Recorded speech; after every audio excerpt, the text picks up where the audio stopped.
செய்தியை பார்த்து வருகிறோம். விமான விபத்தில் 268 பேரின் சடலங்களில் அடையாளம் காணப்பட்ட 6 பேரின் உடல்கள் குடும்பத்தினரிடம் ஒப்படைக்கப்பட்டிருக்கின்றன. இது குறித்த விவரங்களுடன் செய்தியாளர் சுசித்ரா இணைந்திருக்கிறார். சுசித்ரா, விவரங்களை பதிவு செய்யலாம்.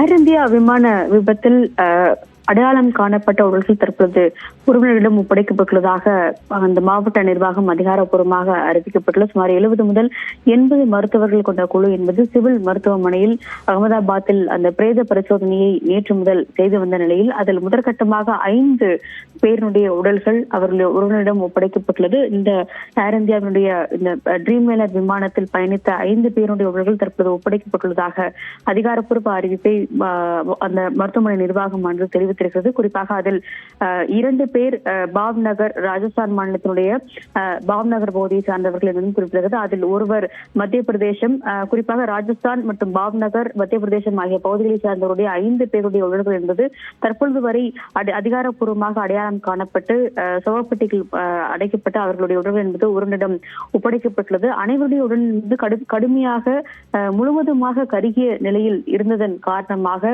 அவற்றையினுடைய உடல் பாகங்கள் அனைத்தையுமே ஒரே பெட்டியில் வைத்து அவர்கள் தற்பொழுது ஒப்படைக்கப்பட்டுள்ளதாக சிவில் மருத்துவமனையுடைய நிர்வாகம் அதிகாரப்பூர்வமாக தெரிவித்திருக்கிறார்கள். டிஎன்ஏ அந்த மாதிரிகள் சேகரிக்கப்பட்டு பரிசோதனை செய்து அதன் பிறகு பிரேத பரிசோதனையும் முடிவடைந்த நிலையில் இந்த ஒரு அதிகாரப்பூர்வமாக உறவினரிடம் அந்த உடல்கள் ஒப்படைக்கப்பட்டுள்ளது. மேலும் மீதம் இருக்கக்கூடிய உடல்களை முழுமையாக அடையாளம் கண்டு குடும்பத்தாரிடம் ஒப்படைவதற்கான பணிகள் நடைபெற்று வருவதாகவும் சுமார் 70 முதல் 80 மருத்துவர்கள் கொண்ட குழு என்பது அந்த பணியில் ஈடுபட்டு வருகிறது என்ற ஒரு தகவலையும் அதிகாரிகள் தற்போது தெரிவித்திருக்கிறார்கள்.